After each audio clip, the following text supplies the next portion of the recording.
நன்றி.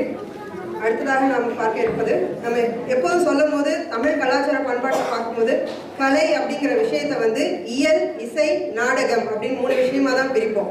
ஆனால் இந்த 3 விஷயத்துல இசைங்கிற ஒரு விஷயம் மட்டும்தான் நம்ம கிட்ட எப்பவுமே ரொம்ப ஒட்டி இருக்கும். ரொம்ப நம்ம கிட்ட இணக்கமா இருக்கிறதுன்னு பார்த்தோம்னா இசை தான் இருக்கும். இயலும் நாடகம் கொஞ்சம் நம்ம கிட்ட எப்பவுமே கொஞ்சம் தள்ளி தான் இருக்கும்.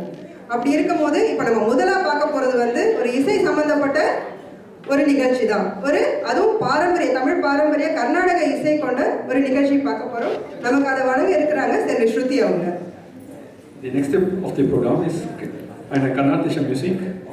Ich werde auch ein paar Wörter über dieses kanadische Musik auf Deutsch erklären. Das ist kanadische Musik ist ein studentisches Herkunft und wird der klassischen Musik zugerechnet. Und noch eines ist sie dient als Vermittlung von Melodie, Melismatik, Rhythmus und Ausdruck. Ja. Und ich bitte Sie auf die Bühne kommen. Danke.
அவர்களே,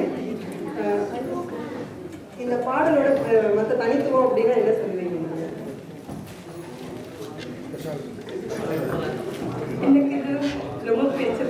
சரி. ஒரு புதுசாக டீச்சர்கிட்ட போகும்போது first சொல்லி கொடுத்தது. I think இது சரஸ்வதியின் வேலை எனக்கு ரொம்ப ஒரு ஏன்னா இந்த பாடல எங்களுக்காக நீங்க கொடுத்ததுக்கு எங்களுக்கு கேட்க